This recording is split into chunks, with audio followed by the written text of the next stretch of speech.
الرحمن الرحیم۔ عزیزان من، آج جنوری 1974 کی 13 تاریخ ہے اور درس قرآن کریم کا آغاز سورہ ہود کی 18ویں آیت سے ہو رہا ہے، 11/18۔ سابقہ اتوار عید کی وجہ سے درس میں ناغا رہا تھا، اس سے پہلے کے اتوار میں درس کا موضوع خصوصی تھا، حج کے متعلق وہ درس تھا، تو مسلسل درس اس سے پہلے اتوار میں ہوا تھا۔ تجدید یادداشت کے لیے عرض کر دوں کہ 17ویں آیت میں ایک اہم بات کہی گئی تھی۔ سورہ یونس میں قرآن کریم کے سمجھنے کے یا دین کے سمجھنے کے 3 طریقے بتائے گئے تھے۔ سورہ یونس کی آیت 10/39، اس میں کہا یہ گیا تھا کہ دین کے سمجھنے کے لیے ایک چیز تو یہ ہے کہ کم از کم اپنے زمانے کی علمی سطح جو ہے اس تک نگاہ ہونی چاہیے، اس کی روشنی میں اس کے حقائق سمجھ میں آئیں گے۔ اور یہ تو اس نے دوسرے مقام پہ یہ کہہ دیا ہے کہ جو علم انسانی بڑھتا چلا جائے گا، انفس اور آفاق میں یہ پوشیدہ نشانیاں جسے قرآن کہتا ہے، آیت جسے کہتا ہے، آیت کے معنی وہ علامت ہوتی ہے جس سے کوئی چیز سمجھ میں آئے۔ جو انفس اور آفاق کے اندر یہ علامات منکشف ہوتی چلی جائیں گی، قرآن کے دعوے کی صداقتیں ثابت ہوتی چلی جائیں گی، یعنی ہر حقیقت جو منکشف ہو کر انسانوں کے سامنے آئے انفس اور آفاق میں، انسان کی اپنی ذات کے اندر یا اس باہر کی کائنات کے اندر، جب بھی وہ حقیقت تک پہنچ جائے گی تو وہ قرآن کے کسی نہ کسی دعوے کی ثبوت کی شہادت بن جائے گی۔ لہذا ایک طریق تو اس نے یہ کہا کہ اپنے دور کے انسان کی علم کی سطح جہاں تک پہنچ چکی ہے، نگاہ وہاں تک ہونی چاہیے، تو قرآن کے حقائق اس طرح سے سمجھ میں آئیں گے، پہلی چیز۔ اور دوسری چیز یہ کہ قرآن کے نظام پر عمل ہو رہا ہو تو اس کے نتائج یہ بتا دیں کہ واقعی اس نے جو دعویٰ کیا تھا وہ صداقت پر مبنی۔ یہ نظام یا دین جو ہے یہ محض نظری اور اعتقادی چیز نہیں، یہ ایک عملی چیز ہے۔ یہ جتنی چیزیں آپ کو نظری طور پہ دی ہوئی نظر آتی ہیں قرآن میں، یہ عمل کرنے کا پروگرام ہے جو دیا گیا ہے، تو پروگرام کی صداقت کی شہادت تو اس کے نتائج ہی دے سکتے ہیں۔ اسی لیے نبی اکرم صلی اللہ علیہ وسلم کی زبان مبارک سے قرآن میں بار بار کہلایا گیا کہ قل یا قوم اعملوا علی مکانتکم انی عامل فسوف تعلمون۔ اس میں جھگڑنے کی بات کوئی نہیں ہے، میں جو نظام پیش کر رہا ہوں مجھے اس پر عمل کرنے دو، تم اس کے برعکس جو نظام پیش کرتے ہو کہ یہ سچا ہے، تم اس کے اوپر عمل پیرا رہو، نتائج خود بخود بتا دیں گے کہ کون سا نظام سچا ہے کون سا جھوٹا ہے۔ تو یہ جو پریگمیٹک ٹیسٹ ہے کہ نتائج سے کسی دعوے کی صداقت کی دلیل بہم پہنچانا، قرآن کریم نے یہ دوسری بات کہی کہ انتظار کرو اور پھر یہ دلیل تمہارے سامنے آ جائے گی۔ اور تیسری چیز یہ کہی کہ اگر یہ بھی نہیں تو پھر کم از کم اقوام سابقہ کی تاریخ کو دیکھو کہ قرآن نے جو مثلا یہ کہا ہے کہ انہ لا یفلح الظالمون، کہ ظالم کی کھیتی پنپ نہیں سکتی، اس میں وقت تو لگتا ہے لیکن انجام کار اس کا نتیجہ تباہی ہوتا ہے، خواہ اس کے لیے وہ نظام یا وہ شخص یا وہ مملکت کتنے ہی حفاظتی تدابیر کیوں نہ اختیار کر لے، وہ تباہ ہو کر رہتا ہے۔ تو اس نے کہا کہ اس کی شہادت اگر لینا چاہو تو تاریخ کی ورثردانی کرو، وہاں تمہیں معلوم ہو جائے گا کہ اقوام سابقہ نے قرآن کریم کے دیے ہوئے اصولوں کے خلاف جہاں عمل کیا اس کا نتیجہ تباہی اور بربادی نکلا۔ اس کے مطابق جب کسی قوم نے اپنا شیوہ اختیار کیا، اس کا نتیجہ سرفرازیاں اور خوشگواریاں ہوا۔ تو گویا یہ نتائج سے کسی دعوے کی صداقت کو پرکھنا، یہ ایک تیسری چیز تھی۔ تین طریقے تھے جو اس نے وہاں بتائے تھے۔ انہی طریقوں کو یہاں سورہ ہود کی 17ویں آیت میں جو آخری درس میں ہمارے زیر نظر تھی، اسے یہ دہرایا گیا تھا۔ کہا یہ گیا تھا کہ آپ دیکھیے کہ افمن کان علی بینۃ من ربہ ویتلوہ شاہد منہ ومن قبلہ کتاب موسیٰ اماما ورحمہ۔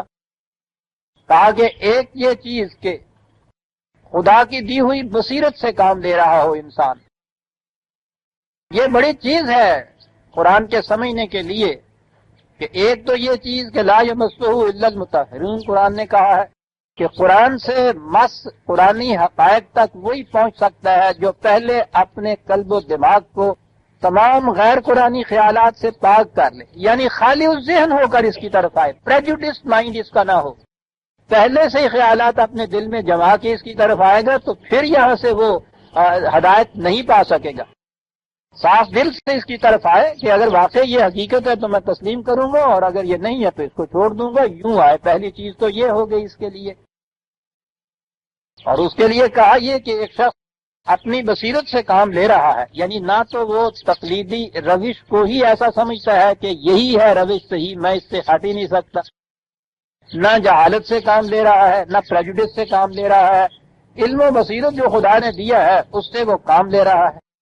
دوسری چیز یہ کہ وَيَتْلُوهُ شَاهِدٌ مِّنْهُ، اور ایک ایسا شخص اس کا اتباع کر رہا ہے اس پروگرام کا۔ میں نے عرض کیا تھا کہ شاہد کے معنی وہ ہوتا ہے جو محسوس طریق پر کوئی چیز کر کے دکھا دے۔ یہ غیب و شہادت جو دو لفظ قرآن میں آئے ہیں، اس کے معنی یہ ہیں، غیب وہ چیزیں ہوتی ہیں جو محسوس طور پر ابھی سامنے نہ آئی ہوں، اور مشہود وہ چیزیں ہوتی ہیں جو محسوس طور پر سامنے آ گئیں۔ تو شاہد وہ ہوتا ہے جو کسی پروگرام پر اس طرح سے عمل کرے کہ اس کے نتائج گواہی بن جائیں اس کے دعوے کی صداقت کی۔ یہ شاہد کو گواہ اسی لیے کہتے ہیں، اور شہادت کے معنی گواہی اسی لیے ہوتا ہے کہ اس کے نتائج گواہ بن جاتے ہیں اس کے دعوے کی صداقت کی۔ اسی لیے نبی اکرم صلی اللہ علیہ وسلم کو شاہد کا ایک لفظ قرآن میں آیا ہے، وہ اس معنی میں آیا ہے۔ اور یہی وہ چیز ہے کہ جس کے بعد پھر یہ لفظ نگران کے معنی میں آ جاتا ہے کہ دوسروں کے جو پروگرام ہے وہ ان کے اوپر نگرانی کرتا ہے، اس اعتبار سے کہ وہ محسوس طور پر بتاتا ہے کہ یہ صحیح ہے اور یہ غلط ہے۔ جسے غلط کہتا ہے اس کی غلطی کو محسوس طور پر پوائنٹ آؤٹ کرتا ہے، جسے صحیح کہتا ہے کر کے دکھاتا ہے کہ یہ دیکھیے صحیح ہے۔ تو کہا دوسری چیز یہ ہے کہ ایک شاہد جو ہے وہ اس کا اتباع کر رہا ہے، اس کی پیروی کر رہا ہے، اور اس کے پروگرام کا ہر نتیجہ مشہود طور پر اس کے دعوے کی صداقت کی شہادت بنتا چلا جا رہا ہے۔ یوں ہوا اس کا مفہوم۔ اور تیسری چیز وہی کہ اگر یہ نہیں تو پھر ذرا پیچھے دیکھو کہ اقوام سابقہ نے کیا کیا، ان کا نتیجہ کیا ہوا، اور اس کے لیے وہ قوم بنی اسرائیل کی تاریخ کو نمایاں طور پر قرآن سامنے لاتا ہے، اس لیے کہ وہ تاریخ ایک ایسی تاریخ ہے کہ جس میں پہلے ایک قوم غلامی کی زنجیروں میں جکڑی ہوئی، انتہا درجے کی کمزور، ناتواں، ذلیل، محتاج کی ہوئی، ملوکیت اور فرعونیت کے پنجے میں جکڑی ہوئی، وہاں سے خدا کی دی ہوئی رہنمائی میں جب انہوں نے قدم اٹھایا ہے تو اس کے بعد آزادی حاصل کی۔ تو پہلا دور تو یہ ہوا کہ استبداد سے نجات حاصل کی، ایک خطہ زمین آزاد ملا ان کو جسے سینا کی وادیاں کہتے ہیں، وہاں پھر انہوں نے اپنی مملکت قائم کی۔ اس مملکت کو جب تک وہ وحی خداوندی کی روشنی میں عمل پیرا رہے تو انہیں سطوت داؤدی اور شوکت سلیمانی تک نصیب ہوئی۔ صاحب دنیا کی تاریخ میں یہ عجیب قوم ہے کہ ایک قوم کی تاریخ ایک طرف ہمیں یہ بتاتی ہے کہ وہ مظلومی، محرومی، محتاجی کے انتہائی پست درجے پہ تھی جب وہ مصر میں فرعون کی غلامی میں تھی، اور اس کے بعد جب اس نے اپنا پروگرام وحی خداوندی کے مطابق بنا تو وہ اس زمانے کی اپنی ہم اثر اقوام میں ممتاز ترین درجے کے اوپر پہنچی ہوئی قوم تھی۔ یہی جو قرآن نے کہا ہے کہ ہم نے تمہیں عالمین پر تفضیل دی تھی، تو اس کے معنی یہ ہے کہ تمہاری ہم اثر اقوام اس زمانے کی دیکھو تو صحیح، ان کے مقابلے میں تمہاری عظمت اور شوکت اور ثروت اور دولت کس مقام تک پہنچی ہوئی تھی۔ اور اس کے بعد پھر دور وہ آتا ہے کہ جب انہوں نے پھر وہ رہنمائی چھوڑ دی تو اس کے بعد بضربت علیہم الذلۃ والمسکنۃ وباؤوا بغضب من اللہ، کہ پھر خدا کی مار ان پہ پڑی، یعنی ذلیل اور خوار وہ قوم ہو گئی۔ تو وانڈرنگ جیوز ان کا نام، گھر بار تک کوئی نہ رہا، مسکن کوئی نہ رہا، وطن کوئی نہ رہا، مملکت تو بڑی چیز ہوتی ہے۔ تو یہ ایک ایسی داستان ہے ایک قوم کی مسلسل، جس میں تینوں دور آ جاتے ہیں سامنے۔ پہلے دور میں جب رہنمائی سے محرومی تھی تو کیا صورت ہوئی، دوسرے دور میں رہنمائی کے تابع چلے تو کیا عظمتیں حاصل ہوئیں، تیسرا دور پھر جب اسے چھوڑ دیا تو پھر کس مقام پہ پہنچ گئے۔ تو اس لیے وہ ہمیشہ اس کو دہراتا ہے، تو وہ کہتا ہے کہ تیسری چیز اس کے سامنے ان اقوام کی بالخصوص بنی اسرائیل کی داستان ہو تو وہ سمجھ سکتا ہے کہ قرآن کیا کہہ رہا ہے۔ یہ تھا وہ پچھلے درس میں جو آخری آیت ہمارے سامنے آئی تھی اس کا ملخص۔ اب اسی کے تسلسل میں اگلی بات سامنے آئے گی کہ ایک تو یہ ہے کہ اس قسم کی خدا کی تعلیم صحیح پیش کرنے والا، اب اس کے بعد مذہبی پیشوائیت آتی ہے۔ آج کا درس شروع ہوتا ہے 18ویں آیت، وَمَنْ أَظْلَمُ مِمَّنِ افْتَرَىٰ عَلَى اللَّهِ كَذِبًا أُولَٰئِكَ يُعْرَضُونَ عَلَىٰ رَبِّهِمْ وَيَقُولُ الْأَشْهَادُ هَٰؤُلَاءِ الَّذِينَ كَذَبُوا عَلَىٰ رَبِّهِمْ أَلَا لَعْنَةُ اللَّهِ عَلَى الظَّالِمِينَ۔ ساتھ ہی میں لا دوں بات یوں واضح ہوگی، الَّذِينَ يَصُدُّونَ عَن سَبِيلِ اللَّهِ وَيَبْغُونَهَا عِوَجًا، یہ ہے اصل چیز۔ کہتے ہیں اس کے مقابلے میں لفظ یہ ہے خدا کے خلاف افترا کرنے والے۔ افترا کے معنی ہوتے ہیں ایک جھوٹی بات ہو اور اس کو کسی کی طرف منسوب کر دی جائے کہ اس نے یہ کہا ہے۔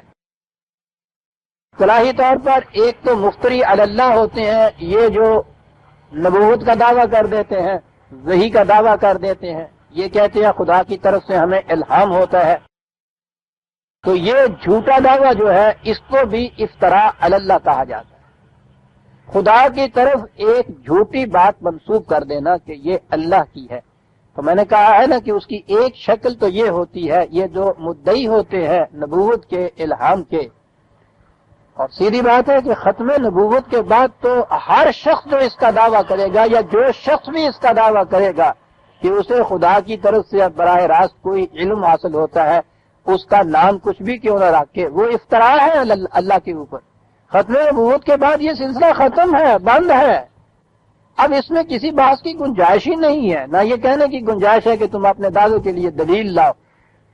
جو شخص ختم نبوت میں ایمان رکھتا ہے اس کے بعد تو وہ اس بحث میں ہی نہیں پڑتا، یہ افترا ہے اللہ کے اوپر۔ تو ایک چیز تو یہ ہے۔ دوسرا افترا جو ہے وہ قرآن نے یہ بتایا ہے کہ یکتبون الکتاب بایدیہم ثم یقولون ھذا من عند اللہ، کہ وہ خود ہی فتوے گھڑتے ہیں، آپ ہی ایک شریعت بنا لیتے ہیں اور کہتے یہ ہے کہ یہ شریعت خداوندی ہے۔ اب یہ چیز جو ہے یہ مذہبی پیشوائیت کرتی ہے۔ یہ لوگ نبوت کا دعویٰ نہیں کرتے، یہ الہام کا دعویٰ بھی نہیں کرتے، دعویٰ ان کا یہ ہوتا ہے کہ ہم شریعت خداوندی پیش کرتے ہیں، کوئی نیا دین نہیں، وہی انہی میں سے یہ پیشوایان مذہب ہوتے ہیں، اسی دین کے، اسی مذہب کے۔ لیکن قرآن کہتا ہے کرتے یہ ہیں کہ اپنی طرف سے کچھ احکام وضع کرتے ہیں اور انہیں شریعت خداوندی کہہ کر پیش کرتے ہیں۔ اب دیکھیے اس کے اندر یہ مذہبی پیشوائیت ساری آ جاتی ہے، یعنی ان کے ہاں سے اگر کوئی بات خدا کی نازل کردہ کتاب کے مطابق کوئی وہ حکم دیتے ہیں تو وہ تو ٹھیک ہے، لیکن جتنی ایسی چیزیں ہیں کہ جنہیں اپنی طرف سے وضع کرتے ہیں اور شریعت خداوندی کہہ کے پیش کرتے ہیں، یہ افتراء علی اللہ ہے، یہ خدا کے خلاف جھوٹ ہے۔ یہ ہے جن کے متعلق یہ کہا۔ دیکھیے دو چیزیں یہاں قرآن نے کہی ہیں، بات بڑی صاف ہو جاتی ہے۔ الذین یصدون عن سبیل اللہ ویبغونها عوجا، پہلے بھی یہ بات ایک دفعہ آ چکی تھی، میں نے وضاحت سے عرض کیا تھا، ایک بڑی اہم چیز ہے یبغونها عوجا کے معنی۔ دین کے متعلق اس نے کہا تھا صراط مستقیم، ایک سیدھا ہموار راستہ جس کے اوپر چلے جانے کا نام دین ہے، وہ منزل مقصود تک پہنچا دیتا ہے۔ یہ کوئی نئے دین کا مدعی ہو، نئی وحی کا مدعی ہو، نئی کتاب کا مدعی ہو، تو اس کے تو معنی یہ ہے کہ اس نے یہ راستہ چھوڑ دیا، ایک دوسرا راستہ اختیار کیا۔ بالکل ٹھیک ہے، اس کا دعویٰ یہ ہے۔ ہمارے دور میں جیسے یہ ایران کی بہائی جو مذہب ہے، علی محمد بہار پہلا ان میں تھا، اور بہاءاللہ کے نام سے وہ منسوب ہے، ان کا دعویٰ یہ ہے کہ قرآن کا دور ختم ہو گیا، وہ ایک خاص دور کے لیے کتاب تھی۔ جس طرح سے کہ ایک ریلوے کا ٹائم ٹیبل ایک خاص مدت کے لیے ہوتا ہے، اس کے بعد وہ اسی شکل میں ٹائم ٹیبل پڑا رہے تو وہ بے معنی ہو جاتا ہے، منسوخ ہو جاتا ہے، معطل ہو جاتا ہے، اس کے بعد نیا ٹائم ٹیبل آ جاتا ہے۔ یا آپ جو جنوری میں نئے کیلنڈر آپ کے ہاں آئے ہیں، سابقہ کیلنڈر لٹکا رہے، اس میں کوئی تعریف نہیں ہوتی، اس میں کوئی کسی قسم کی تبدیلی نہیں ہوتی، لیکن وہ آؤٹ آف ڈیٹ ہو جاتا ہے۔ تو انہوں نے کہا کہ اسی طرح سے خدا کی کتاب جو ہے وہ ایک خاص دور کے لیے ہوتی ہے، قرآن ایک دور کے لیے تھا، وہ دور اس کا ختم ہو گیا ہے، اس کے اندر ہم کوئی تعریف نہیں کرتے، نہ ضرورت ہے اس کی جگہ ایک نیا کیلنڈر آ گیا ہے، ایک نئی جنتری آ گئی، نیا ٹائم ٹیبل آ گیا ہے، تو وہ اس کے مدعی ہیں۔ تو انہوں نے تو اسلام سے الگ ایک راستہ ہی اور تجویز کر لیا اپنے لیے، یہ دوسرا راستہ تجویز کیا ہے انہوں نے۔ لیکن ایک شکل یہ ہے کہ وہ اسلام کے نام پہ، اسلام کے ساتھ ہی ہو رہا ہے، مدعی اسی کا ہو، وہ کہے کہ یہی کتاب ہے، یہی دین ہے، یہی اسلام ہے، لیکن وہ جو سیدھا راستہ چل رہا ہے اس میں ذرا سی ٹیڑھ پیدا کر دے، یوں ذرا سا وہ لوپ لائن سی بنا دے، اس کو تھوڑا سا یوں موڑ دے اس کو۔ آپ دیکھیے کہ یہ جو ذرا سا موڑنا ہے، یہ ریلوے کی پٹڑی جو ہے لائن، اس میں آپ کو نظر آئے گا یہ ذرا سا مڑنا جو ہوتا ہے، وہ جو ایک ریل چلی جا رہی ہوتی ہے اور راستے میں جہاں وہ کانٹا موڑتا ہے وہ 1 انچ کا بھی فاصلہ نہیں ہوتا اوریجنل لائن سے، اس کا ذرا سا فاصلہ ہوتا ہے۔ اب اس پٹڑی کے اوپر جب یہ پڑتی ہے تو جتنی تیزی سے یہ گاڑی دوڑتی چلی جاتی ہے، اتنی ہی زیادہ اصل راستے سے اس کا فاصلہ بڑھتا چلا جاتا ہے۔ اور 2-4 گھنٹے کے بعد اندر بیٹھا ہوا مسافر جس نے مثلا یہاں سے پشاور جانا تھا، باہر جھانک کے دیکھتا ہے تو وہ کہتا ہے جھنگ کا صدر آ گیا صاحب، یہ پتہ نہیں کیا لال پور آ گیا۔ یہ ہوتا کیا ہے؟ اسے کہتے ہیں یبغونہا عوجا، کہ بس ذرا سا ادھر ہو جانا، تھوڑا سا اس میں پیش پیدا کر دینا۔ یہ جو اسی مذہب کے اندر آپ دیکھتے ہیں مختلف فرقے بن جاتے ہیں، مختلف مسلک اختیار کر لیتے ہیں، بحثیں ہوتی ہیں، مناظرے ہوتے ہیں، یہ کیا ہوتا ہے؟ یہ صراط مستقیم سے ذرا ذرا سے راستے انہوں نے ہٹائے ہوئے ہوتے ہیں۔ وہی نام، وہی اسلام، وہی دین، اسی کتاب کے ماننے والے، اس کتاب کی تلاوت کرنے والے، حفظ کرنے والے، دہرائے چلے جانے والے، پتہ نہیں کتنی اشاعت اس کتاب کی ہو رہی ہے، کتنا نام بلند ہو رہا ہے، لیکن وہ جو صراط مستقیم ہے اس سے کج دار راہیں جو ہیں وہ اختیار کی ہوئی ہوتی ہے۔ اور پھر صورت یہ ہوتی ہے کہ جو شخص انہیں صحیح راستے کی طرف دعوت دے یا بلائے، یصدون عن سبیل اللہ، لوگ اگر آنا چاہیں صحیح راستے کی طرف تو ان کے راستے میں روک بن کے کھڑے ہو جاتے ہیں۔ یہ قرآن کریم نے یہ جو مذہبی پیشوائیت ہے اس کے متعلق عجیب انداز میں یہ بات کہی ہے کہ غیر محسوس طور پہ وہ صراط مستقیم یا صحیح پٹڑی سے ذرا سا یوں کر دیتے ہیں، اور اس کے بعد اگر لوگ پھر اصلی راستے پہ آنا چاہیں تو ان کے راستے میں روک بن کر کھڑے ہو جاتے ہیں۔ قرآن کریم نے بتایا ہے کہ ہر نبی جو پہلے آتا رہا اور وہ خدا کا اصلی دین پیش کرتا رہا تو اس کی سب سے پہلے مخالفت جو کی تو 2 گروہوں نے کی، ایک سرمایہ پرست گروہ نے اور ایک مذہبی پیشوائیت نے۔ اور اس نے کہا کہ یہ بھی در حقیقت ان کا گٹھ جوڑ ہوتا ہے، ایک کے بغیر دوسرا چل نہیں سکتا۔ یہی ہے سارے قرآن میں، آپ دیکھیے قال الملأ الذین، جہاں جہاں آتا ہے ابھی آتی ہے وہ آیت۔ ٹیکنیک ان کی کیا ہوتی ہے؟ یہ کوئی الگ نام نہیں رکھتے، کوئی الگ کتاب نہیں پیش کرتے، الگ دین کے مدعی نہیں ہوتے، نبوت کے مدعی نہیں ہوتے، لیکن انسانوں کی وضع کردہ شریعت انسانوں کی بنائی ہوئی فقہیں، روایات، ان چیزوں کو وہ پیش کرتے چلے جاتے ہیں اور کہتے یہ ہے ھذا من عند اللہ، یہی ہے خدا کی شریعت، یہی ہے خدا کا دین، اسلام یہی ہے۔ اور اگر کوئی دعوت دے یا لوگ آنا چاہیں اس صحیح راستے کی طرف کبھی کہ بھائی کتاب اللہ میں تو یہ چیز ہے، یہ صدون عن سبیل اللہ، اس کے راستے میں روک بان کے کھڑے ہو جاتے ہیں۔ یہ ہے جن کے لیے کہا کہ یہ ہے وہ افتراء علی اللہ کہ جس فریب میں بڑی جلدی آ جاتا ہے آدمی۔ ایک شخص اعلانیہ اگر دعویٰ کرتا ہے کہ نہیں صاحب اسلام چلا ہوا کارتوس اب ختم ہو گیا، اس کا دور یہ کیلنڈر تھا، یہ داری تھی، ایک نیا دین پیش کرتا ہے، آپ دیکھیں گے کہ اس کے فریب میں نہیں کوئی آتا، ٹھیک ہے بات کر کے دیکھ لیجیے۔ لیکن ایک شخص جو یہ دعویٰ کرتا ہے کہ نہیں میں مسلمان ہوں، اسلام پہ ہوں، رسول اللہ صلی اللہ علیہ وسلم کا ہی متبع ہوں، اسی قرآن کو مانتا ہوں، اسی اسلام کو جانتا ہوں، اور اس کے بعد ذرا سی ٹیڑھ اس میں پیدا کر کے غیر محسوس طور پہ اس گاڑی کا کانٹا بدل کے دوسری پٹڑی کے اوپر جب وہ ڈال دیتا ہے، اس فریب میں آ جاتا ہے۔ یہ ہے وہ افتراء علی اللہ، جہاں جس کے متعلق کہا کہ ومن اظلم ممن افترا علی اللہ کذبا، اپنی طرف سے یہ چیز کہے جھوٹ اور اسے کہے کہ یہ خدا کا دین، خدا کی شریعت ہے۔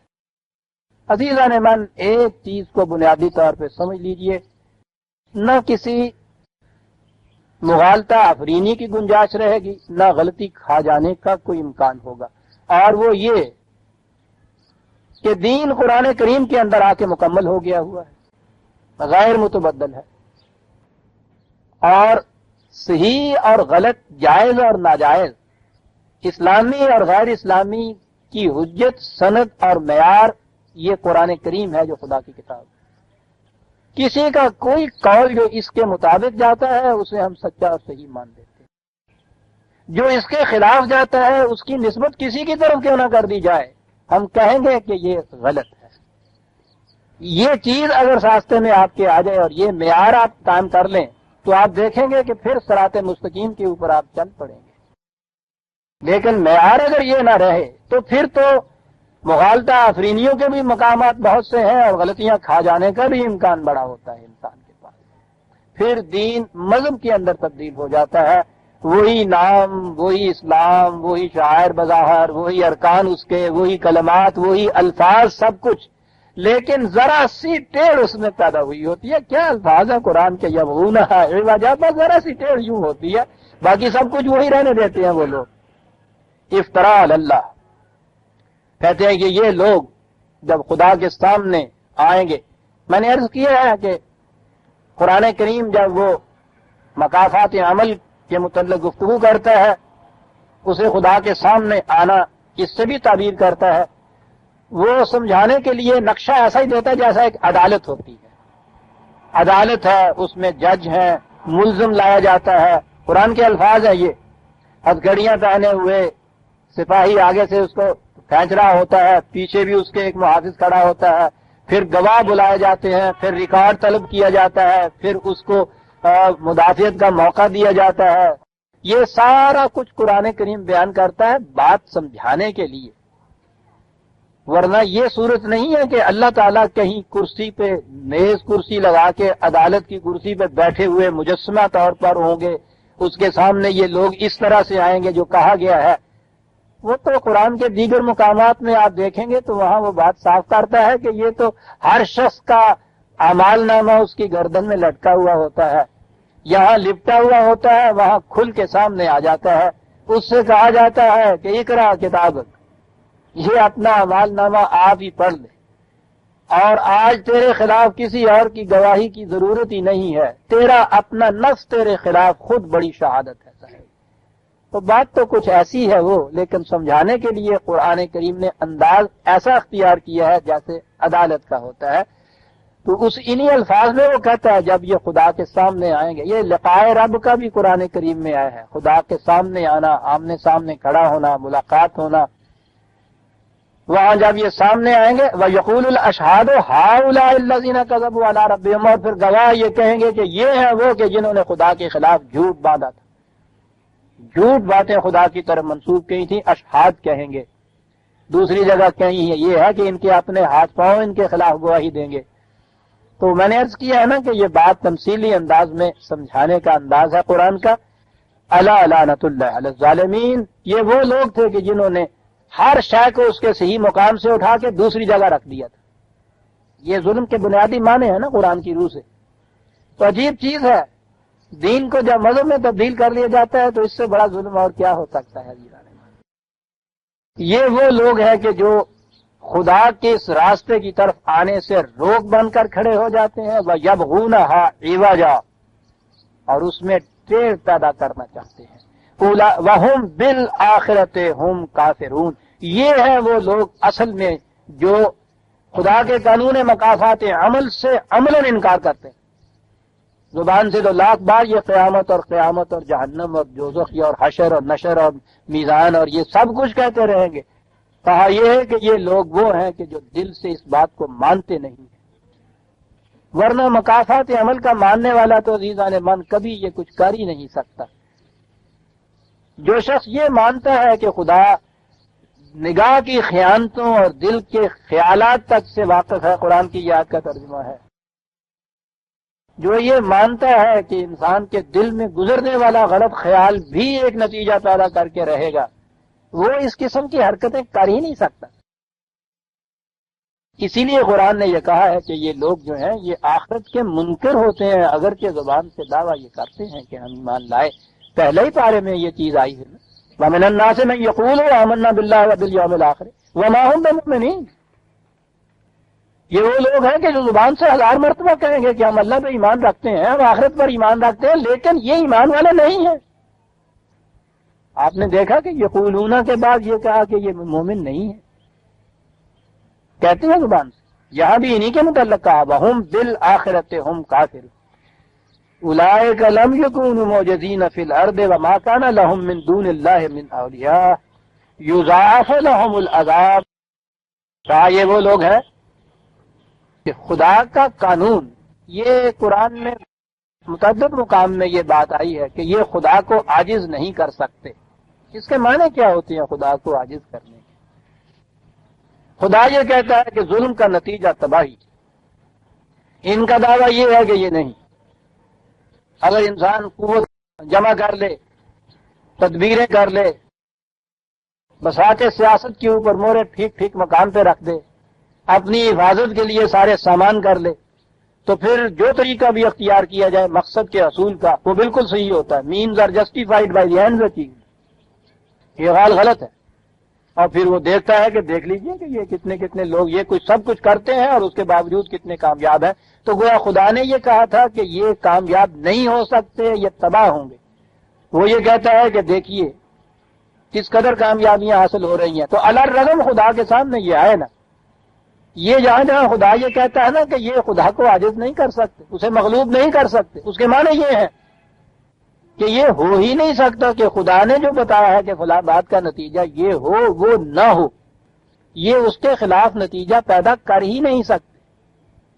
اس نے اگر یہ کہا ہے کہ اتنی مقدار میں سینکیاں کھا لینے سے ہلاکت ہو جاتی ہے، 1000 بار وہ کہتا رہا کہ اس سے نہیں ہوتی، بالکل نہیں ہوتی صاحب، اس کے بعد وہ کہتا ہے کہ دیکھ لو تم. ان کا یہ کہنا خدا کے قانون کو جھوٹا ثابت نہیں کر سکتا. یہ ہے وہ چیز جہاں وہ کہتا ہے کہ خدا کو یہ عاجز نہیں کر سکتا. اور پھر یہ چیز بھی ہے کہ جہاں بھی کوئی گروہ، کوئی جماعت، کوئی پارٹی، کوئی قوم خدا کے قوانین کو لے کر اٹھے گی، خدا نے یہ کہا ہے کہ ہو نہیں سکتا کہ وہ ناکام رہ جائے. وہ یہ کہتا ہے کہ خدا اپنے متعلق کہتا ہے کہ مجھ پر یہ واجب ہو جاتا ہے کہ میں اس کو غالب کروں. یہ ہو ہی نہیں سکتا. وہ قانون اتنے اٹل ہیں، اس کے خلاف آپ جو جی میں آئے کیجئے، وہ اپنے نتائج مرتب کر کے رہتے ہیں. کبھی زندگی کے اندر تو ہم روز یہ چیز دیکھتے ہیں، جیسا کہ اکثر میں بتایا کرتا ہوں کہ آگ کا کام حرارت بہت پہنچانا ہے. آپ لاکھ باز کیجئے کہ نہیں صاحب یہ آگ جو ہے حرارت نہیں پہنچاتی، سوال ہی نہیں. جب بھی عملاً آپ آئیں گے آگ کے پاس آپ دیکھیں گے کہ وہ حرارت پہنچاتی ہے. خدا کے قوانین اٹل ہوتے ہیں. ان کے خلاف جو لوگ دعویٰ کرتے ہیں وہ خدا کو عاجز نہیں کر سکتے. اور اس تباہی کے وقت یہ بھی نہیں ہو سکتا کہ یہ خدا کے قانون کو چھوڑ کے کوئی اور قوانین اختیار کریں اور سمجھ لیں کہ وہ ہمیں بچا لیں گے. یہ مطلب ہوتا ہے ما کان لہم من دون اللہ من اولیاء، سرپرست، بچانے والا، رفیق، حمایتی خدا کے سوا دوسرا نہیں ہو سکتا. اگر اس کے قوانین کی خلاف ورزی کرنے سے کوئی نقصان پہنچا ہے، اس نقصان کی تلافی اسی صورت میں ہوگی کہ اسی کے بتائے ہوئے قوانین کی طرف پھر رجوع کرو. اسے توبہ کہتے ہیں. یہ لوگ جو وہ کہا کہ یہ مذہبی پیشوائیت مفتری علی اللہ جو ہیں، یہ جو کچھ کرتے ہیں، یضاعف لہم العذاب، ان کو دوہرا عذاب ملتا ہے، دوہری سزائیں ان کو ملتی ہیں. دوسرے مقام پہ قرآن نے یہ کہا ہے کہ یہ ٹھیک ہے، ہر شخص اپنا اپنا ہی بوجھ اپنے پیٹھ پہ لاد کر ہمارے سامنے آئے گا، لیکن یہ کچھ لوگ ایسے بھی ہوں گے کہ ان کی پشت پر دوہرا بوجھ لگا ہوا ہوگا، ایک ان کے اپنے غلط اعمال کا اور ایک ان لوگوں کے غلط اعمال کا جنہیں ان لوگوں نے گمراہ کیا تھا. بڑی ذمہ داری عائد ہوتی ہے اس کی، اور یہ ہونا ہی چاہیے. گمراہ کرنے والا جو ہے اس کی تو بہت بڑی ذمہ داری بڑھتی. یہ ہے یضاعف لہم العذاب، یہ دوہری سزا جو ملتی ہے یہ اس بنا پہ ملتی ہے کہ خود غلط چلے اور پھر دوسروں کو غلط راستے پہ چلایا، اور جو یہاں کہا گیا ہے کہ جو صحیح راستے پہ آنا چاہتے تھے ان کے راستے میں روک بن کر کھڑے ہو گئے. کہا ان لوگوں کی صورت یہ ہو جاتی ہے ما کانوا یستطیعون السمع وما کانوا یبصرون. کیفیت ان کے غصے کی، ان کی کیفیت اندر کی مخالفت کی اتنی بڑھ جاتی ہے کہ وہ کسی دوسرے کی بات کا سننا برداشت ہی نہیں کر سکتے. یہ ما کانوا یستطیعون عجیب چیز ہے، برداشت ہی نہیں ان میں رہتی.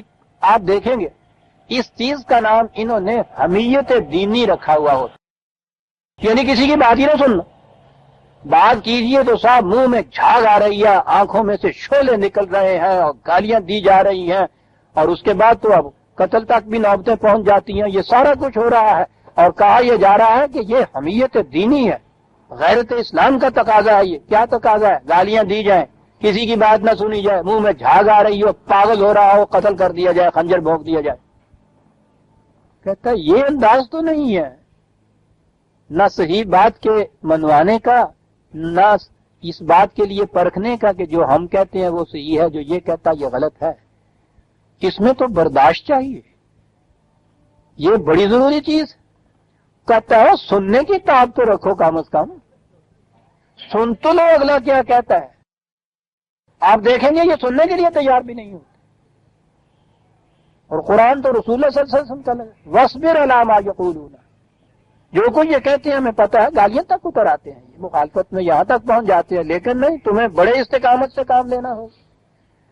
ضبط کا دامن تو وہ چھوڑے جو جھوٹ پر ہو. ٹھیک ہے، جو یہ کہتے ہیں آرام سے سنیے، کہیے ان سے یہ کہ صاحب میری بھی بات سن لیجیے. اگر یہ سننے کی تابی نہیں رکھتے اور اس حد تک مخالفت میں اتر آتے مہجرن جمیلا تو ٹھیک ہے، انہیں چھوڑ دے. لیکن کئی دفعہ یہ بات آئی ہے قرآن کی، یہ بات عجیب بات ہے سر، چھوڑ دے لیکن چھوڑ بھی بڑے حسین انداز سے چھوڑ. اجرن جمیل، کیا بات ہے. کسی سے تعلق پیدا کرنے کے لیے یہ کہنا کہ بڑی حسنکارانہ انداز سے تعلق پیدا کرو، یہ بات تو عام لوگوں کی یا ہماری سمجھ میں آتی ہے، لیکن یہ بات کہنا کہ چھوڑنا بھی ہے کسی کو تو حسنکارانہ انداز سے چھوڑو، شرافت اور انسانیت کے تقاضوں کے ساتھ چھوڑو کسی سے. یہ خدا ہی کہہ سکتا ہے، قرآن تو یہ کہتا ہے. اور ان کی کیفیت یہ ہے کہ ما کانوا یستطیعون السمع وما کانوا یبصرون. سامنے کھلی ہوئی بات ہے، آنکھیں بند کی ہوئی ہیں سب، جنہیں ہم دیکھنا ہی نہیں چاہتے، ہم سننا ہی نہیں چاہتے ایسی بات. کہتا ہے ان کی کیفیت یہ ہو جاتی ہے. اولئک الذین خسروا انفسهم وضل عنہم ما کانوا یفترون. بڑی عجیب چیز قرآن کریم کہتا ہے، عجیب بڑی بلندیوں میں پہنچ کے ایک بات کرتا ہے. سر ٹھیک ہے، غلط راستے اختیار کرنے سے دنیاوی متاع بھی حاصل ہوتی ہے، بڑے متاع حاصل ہوتے ہیں، مفاد حاصل ہوتے ہیں. ان لوگوں کو دیکھیے، مذہبی پیشوائیت کو ہی اگر آپ دیکھ لیجئے تو یعنی یہ اپنے لیے ایک وقت کی روٹی کمانے کا بھی کوئی ہنر نہیں رکھتا، ٹھاٹ سے گزرتی ہے ساری عمر. اور آگے بڑھتے ہیں، اگر یہ روحانیت والے جو ہیں تو ان کی کیفیت یہ ہے کہ سب کچھ لا کے ڈھیر کر رہے ہیں، 7 پاؤں پہ اوپر سر بھی رکھا جا رہا ہے، گھٹنے بھی چومے جا رہے ہیں سر. عقیدت مندوں کا کیفیت یہ ہے، بہت کچھ حاصل ہوتا ہے. اس استبداد ملوکیت کی طرف آئیے تو حکومتوں کی کیفیت یہ ہے کہ ظلم اور استبداد کی بنا کے اوپر سب کچھ حاصل ہوتا ہے ان کو. غلط کار لوگوں کو دیکھیے تو اوور نائٹ ملینئر بنے ہوئے نظر آتے، لاکھوں میں کھیل رہے ہیں، سب کچھ حاصل ہو رہا ہے. قرآن یہ کہتا ہے کہ یہ لوگ بڑے گھاٹے میں جا رہے ہیں، تو پھر سوال پیدا ہوتا ہے تو وہاں تو ان کا بیلنس بڑھتا چلا جا رہا ہے. کسی وقت جا کے دب سے پوچھ لیے، آپ کہتے ہیں گھاٹے میں چلے جا رہے ہیں، تو یہ گھاٹا کہاں ان کو پڑ رہا ہے؟ وہ کہتا ہے بس یہی نگاہ کا پھیر ہے کہ تم نے اپنی زندگی کو یہی طبی زندگی، فزیکل لائف یہی سمجھ لیا. جو چیزیں مادی طور پہ حاصل ہوتی ہیں ان کو ہی متاع سمجھ لیا، وہی مفاد سمجھ لیا. یہ چیزیں جو گن کے تم بتا رہے ہو، بیلنسز اور یہ محلات اور یہ قوتیں اور طاقتیں، کہا کہ یہ ہیں جو منفعت بخش چیزیں ہیں. یہ معیار قائم کیا اور بتا دیا کہ دیکھو ہم کتنے بڑھتے چلے جا رہے ہیں، لیکن اس سطح تک تو حیوانی زندگی ہے انسان کی. کوتل گھوڑا تو ان سے بھی زیادہ اچھا ہوتا ہے. کوتل وہ ہوتا ہے جو صرف استبل میں بنا رہتا ہے، کام کاج بھی اس سے کوئی نہیں لیا جاتا، بہترین طور پر اس کو خوراک دی جاتی ہے، درشنی بنایا جاتا ہے، اس کو جلوس میں صرف نکالا جاتا ہے، اس کے لیے بڑی شان ہوتی ہے اس کی. ہوتا تو حیوان ہی ہے نا. قرآن نے کہا ہے کہ حیوانی سطح زندگی کے اوپر یہ ٹھیک ہے، لیکن انسانیت کی بھی تو ایک زندگی ہے، اور اسی کا نام وہ انسانی ذات یا ہیومن پرسنالٹی یا نفس رکھتا ہے.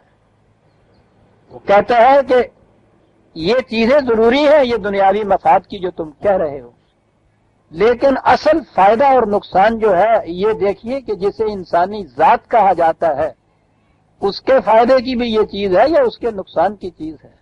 ٹھیک ہے، چوری کا گھی یا حرام کے پیسوں سے اچھی خوراک کھانے سے جسم تو تمہارا فربا ہو جائے گا، تندرستی بھی مل جائے گی، پہلوان بھی بن جاؤ گے. سوال یہ ہے کہ حرام کھانے سے کوئی نقصان بھی ہوتا ہے یا نہیں؟ ان کے نزدیک تو نہیں ہوتا. وہ کہتا ہے ایک نقصان ہوتا ہے کہ اس سے انسان کی انسانیت، اس کی ذات، اس کی نفس، اس کی خودی، اس کی پرسنالٹی وہ تباہ ہو جاتی ہے. اور وہ کہتا یہ ہے کہ سوچ رکھو، یہ سارا کچھ جو تم نے حاصل کیا طبی زندگی کا، حیوانی زندگی کا، اس کی تو ایک مدت ہے، 50 سال، 70 سال، 80 سال، 100 سال، 125 تک بھی پہنچاتے ہیں کہ صاحب وہ فلاں آدمی اتنی لمبی عمر اس نے پائی. یہ تو ختم ہو جائے گی، اور اس کے بعد ایک آگے چیز چلے گی، وہ کہ جس کو ہم نے انسانی ذات کہا ہے، جسے تم میں کہہ کے پکارتے ہو. عجیب الفاظ ہیں قرآن کے. فرادہ جہاں وہ کہتا ہے تم آؤ گے، اس نے کہا کہ یہ جتنی چیزیں جنہیں تم میری کہتے ہو وہ ساری یہاں رہ جائیں گی، اور جو میں ہے وہ آئے گا آگے. دیکھنا یہ ہے کہ جنہیں تم میری کہتے تھے وہ تو بہت کچھ اکٹھا ہو جاتا ہے، بڑے فائدے کی چیزیں ہیں، میری دولت، میری قوت، میرے مکان، میری زمینیں، میرے بینک بیلنسز، میری طاقت، سب کچھ. لیکن اس کے بعد آگے تو وہ میں چلتی ہے. سوال یہ ہے کہ اس میں کے فائدے کی باتیں ہوئی یا میں کے نقصان کی چیز ہوئی؟ ہر وہ بات کہ جس میں میں نقصان کے اندر رہی وہ تباہی ہے، اس لیے کہ اس نے آگے چلنا ہے. یہ ہے بنیاد اسلام کی، دین کی. عزیزان من، یہ ہے جسے ایمان بالآخرت کہا ہے. ابھی یہ کہا تھا نا کہ یہ آخرت پر ایمان نہیں رکھتے. ٹھیک ہے، اپنی اس روش سے متاع حیات تو حاصل کر لیتے ہیں، لیکن دیکھنا یہ ہے کہ انسانی ذات جو ہے اس کی کیفیت کیا رہی. وہ یہ کہتا ہے کہ اولئک الذین خسروا انفسہم، یہ وہ لوگ ہیں کہ جن کی ذات گھاٹے میں رہی. طویل زندگی کے تو مفاد حاصل ہو گئے، جن کی ذات گھاٹے میں رہی. اور یہ ہے عجیب چیز، لا جرم انہم فی الآخرۃ ہم الاخسرون. اور یہ دیکھو کہ سب سے زیادہ گھاٹے میں وہ ہے جس کی ذات گھاٹے میں رہے. یہ اخسرون کیا لا کے عجیب چیز کہی کہ موازنہ ہی تم نے کرنا ہے نفع و نقصان کا. تو پھر اس معیار کو سامنے رکھ لو کہ جس کی ذات گھاٹے میں رہتی ہے وہ سب سے زیادہ گھاٹے میں رہتا ہے، اگرچہ طبی مفاد کے اعتبار سے وہ سب سے زیادہ نفع میں ہو، لیکن اگر ذات گھاٹے میں رہ گئی ہے انسان کی میں گھاٹے میں رہ گئی ہے، اگر اسے نقصان پہنچ گیا ہے تو یہ سب سے بڑا نقصان ہے جس کی تلافی نہیں ہو سکتی۔ عزیزان من، قرآن کی روح سے انسانی اعمال کے پرکھنے کا معیار یہ اس نے دیا ہے کہ یہ سب کچھ حاصل کرو، سخر لکم ما فی السماوات والارض جمیعا، صرف یہ زمین ہی نہیں، یہ آسمانی کرے بھی تمہارے لیے تابع تسخیر ہم نے بنا دیے ہوئے ہیں، سب کو مسخر کرو، مومن کی یہ شان ہے۔ لیکن اس سب کچھ کرنے کے بعد دیکھو یہ کہ کوئی بات ایسی نہ ہونے پائے جس سے تمہاری ذات کو نقصان پہنچے۔ اور اب یہ جو چیز قرآن نے کہی نا، جسے حدود اللہ کہتے ہیں، پابندیاں عائد کی ہیں اس نے، حدیں کچھ مقرر کی ہیں کہ بعض چیزوں کو ناجائز قرار دیا ہے، بعض کے متعلق کہا ہے ہم پسند نہیں کرتے، بعض کو کہا یہ حرام ہے، یہ سب وہ ہیں کہ جن کے کرنے سے انسان کی ذات کو نقصان پہنچتا ہے، اور جن کو اس نے اعمال صالحہ کہا ہے اس کے معنی یہ ہے کہ انسان کی ذات میں صلاحیت پیدا ہو جاتی ہے آگے چلنے کی۔ معیار ہی یہ ہے کسی کام کے صحیح یا غلط ہونے کا۔ یہ قرآن کا پروگرام دوہری چیز دیتا ہے، آتنا فی الدنیا حسنۃ وفی الآخرۃ حسنۃ۔ اس کے نظام سے اس دنیا کی ساری خوشگواریاں، سرفرازیاں، عزت، حشمت، دولت، سب کچھ ملتا ہے۔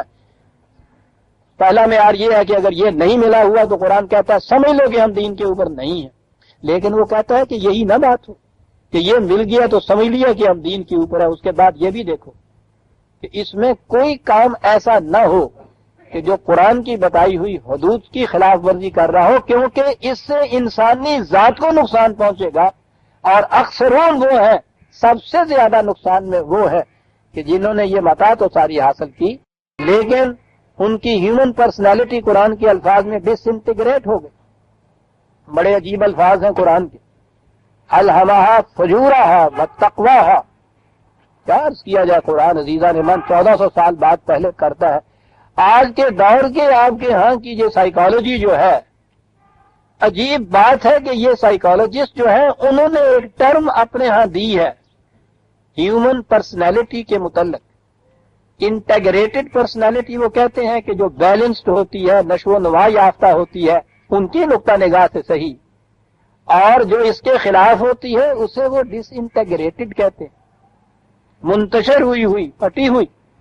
قرآن کریم 1400 سال پیشتر یہ کہتا ہے نفس وما سواہا فالہمہا فجورہا وتقواہا، کہ انسانی ذات غیر نشو و نما حالت میں ملتی ہے، اس کے اندر صلاحیت رکھ دی جاتی ہے اس چیز کی بھی کہ وہ ڈس انٹیگریٹ ہو جائے، اور اس چیز کی بھی کہ وہ ڈس انٹیگریشن سے بچ جائے۔ لفظ ہے یہ فجور کا لفظ، فجرہ کے معنی ڈس انٹیگریٹ ہونا ہے۔ اصطلاح وہ آج استعمال ہو رہی ہے عزیزان من، غیر شعوری طور پہ صحیح۔ آپ دیکھتے ہیں جو قرآن نے کہا تھا کہ جب بھی علم انسانی کسی حقیقت تک پہنچے گا تو قرآن کے کسی دعوے کی صداقت کی شہادت بن جائے گا۔ میں کہتا ہوں یہ آج کی اصطلاح ہے، اگر آپ دیکھتے ہیں تو قرآن کے دعووں کی شہادت بنتی جا رہی ہیں۔ جس دن میں نے یہ دیکھا ان کے ہاں کہ انہوں نے ڈس انٹیگریٹڈ پرسنالٹی کہا، صاحب پوچھئے نہیں، نگاہوں کے سامنے چمک پیدا ہو گئی کہ کیا بات ہے قرآن کی۔ الہمہا فجورہا وتقواہا، اس میں دونوں چیزیں ہیں، ہم نے رکھ دی ہوئی، دونوں چیزیں اس کے اندر ہیں، لیکن وہ پوٹینشیل حالت میں۔ الہمہ کے معنی یہ ہوتے ہیں کہ وہ پوٹینشیل حالت کے اندر یہ رکھتی ہیں، پوٹینشیلٹیز ہیں یہ اس کے اندر کی، دونوں کو دونوں شکلیں یہ اختیار کر سکتی ہے۔ اب اس کو ایکچولائز کرنا جو ہے یہ ہے انسان کا کام، اس کے لیے پروگرام قرآن دیتا ہے، اور پروگرام میں جیسا میں نے عرض کیا کہ یہ چیز یہی کی ہے، قرآن انٹیگریٹ ہوتی چلی جاتی۔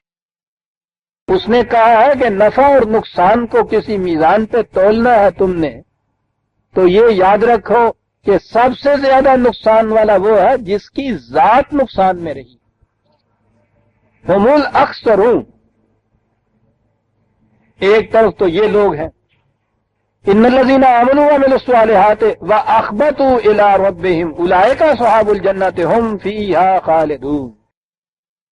ان کے مقابلے میں وہ لوگ ہیں کہ جو اس نظام حیات کی بنیادوں پر، اصولوں پر، اساسات پر یقین محکم رکھتے ہیں کہ یہی صحیح راستہ ہے، اور پھر وہ کام کرتے ہیں جو ان کی ذات میں صلاحیت پیدا کر دیتی ہے. یہ دونوں چیزیں ہیں اس میں. صلاح کا لفظ جو ہے یہ دنیاوی معاملات کا سنور جانا یا ہمواریاں پیدا ہو جانا، یہ اصل میں ہے عربوں کا تصور جو تھا،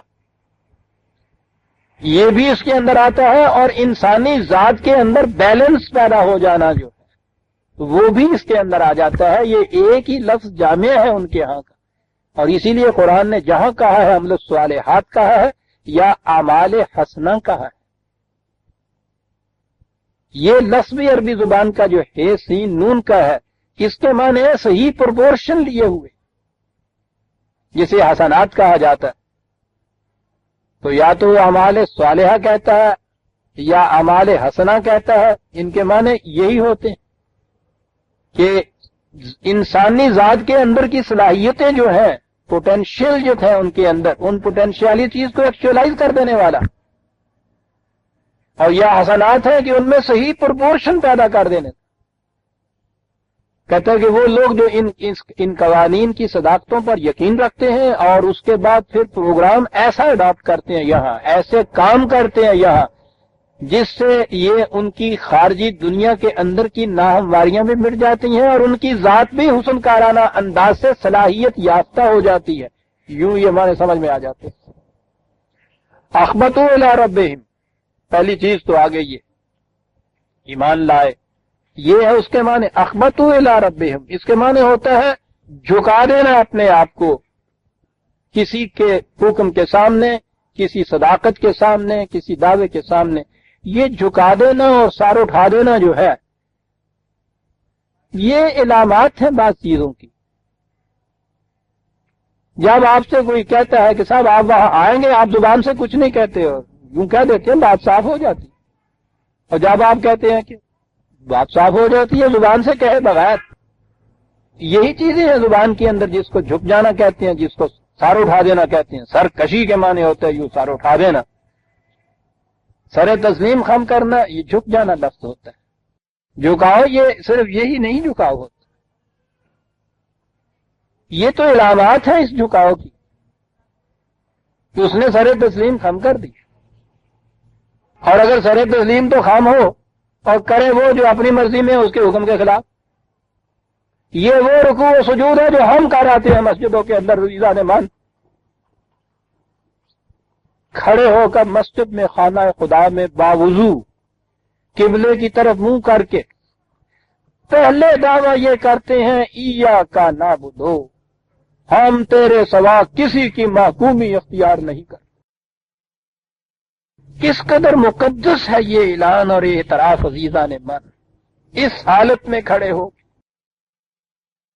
عام مساجد میں نہیں، خانہ کعبہ کے سامنے بھی کھڑے ہو کے لاکھوں کی تعداد میں یہ اعلان کرتے ہیں ایاک، تیرے سوا کسی اور کی بات حکم ہم نہیں مانتے، صرف تیری محکومی اختیار کرتے ہیں.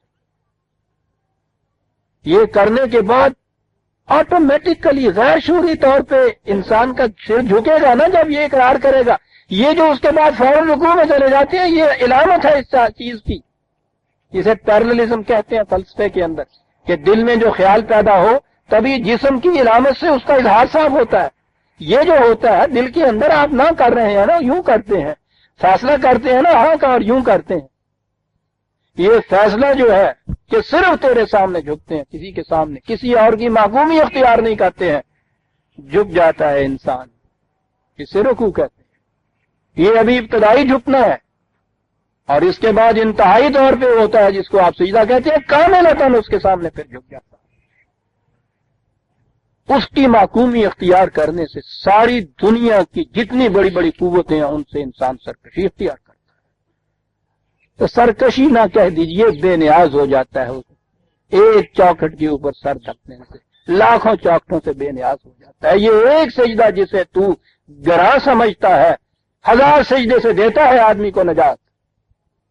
یہ ہے رکوع و سجود عزیزان من، ان کا جو پہلے اعلان کرتے ہیں کہ ایاک نعبد، ایاک نعبد کا اعلان کرتے چلے جانا، اللہ اکبر کے بعد رکوع میں بھی، اس کے بعد سجود میں بھی، اس دوران میں بھی سوچتے یہی رہنا کہ اس کا یہ ماننا ہے، اس کا یہ کرنا ہے، فلاں بزنس میں یہ بات کرنی ہے، اس کے دروازے پہ یہ جانا ہے، وہاں سلام کے لیے حاضر ہونا ہے، رکوع بھی ہو رہا ہے، سجود بھی ہو رہا ہے، ایاک نعبد بھی ہو رہا ہے، سب کچھ ہو رہا ہے۔ یہی تو ہیں جن کے متعلق کہا تھا کہ فویل للمصلین الذین هم عن صلاتهم ساہون، تباہی ہے ایسے نمازیوں کے اوپر کہ جو ہم یراؤون، نماز کی یہ حرکتیں تو پوری وہ کر دیتے ہیں جو نظر آ جاتی ہیں، نماز کا جو مقصد ہے اس کو پس پش ڈالا ہوا ہے انہوں نے۔ وَأَخْبَتُوا إِلَىٰ رَبِّهِمْ، یہ جو چیز ہے کہ جھکتے ہیں خدا کے سامنے، یہ ہے جھکنا اس کے احکام کے سامنے۔ ایاک نعبد کہنے والے وہ ہوتے ہیں، اولئک اصحاب الجنت ہم فیہا خالدون، یہ ہیں جو خوشگواریوں کی زندگی بسر کریں گے، اور جب تک ایسا کرتے رہیں گے، اس کے احکام کے سامنے جھکتے رہیں گے، اس وقت تک یہ زندگی آسائشوں اور خوشگواریوں کی رہے گی، یہ جو ہے نا ہمیشہ رہیں گے جنت میں۔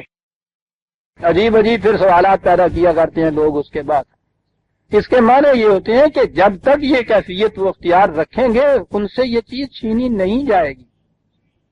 جب دیکھو کہ ان کو یہ سرفرازیاں حاصل نہیں ہیں تو مت اپنے آپ کو فریب میں رکھو کہ یہ جنتی زندگی ہے، سمجھ لو کہ یہ جو چیز پہلے اس نے کہی تھی نا کہ الا لعنت اللہ علی الظالمین، لعنت کے معنی یہ گالی نہیں ہے، لعنت کا لفظ جو ہے عربی زبان میں اس کے معنی ہوتا ہے محروم ہو جانا کسی چیز، وہ زندگی کی شادابیوں سے معروم ہو جاتے ہیں، اور جب بھی وہ معرومی ہو تو یہ اپنے آپ کو فریب نہ دے دو کہ ہم خدا کے احکام کے سامنے جھکے ہوئے ہیں۔ وہ کہتا ہے جھکنے کا نتیجہ یہ ہے کہ یہ سرفرازیاں حاصل ہوں، پھر دنیا والآخرہ، اس زندگی میں بھی اور پھر اگلی زندگی کے اندر بھی۔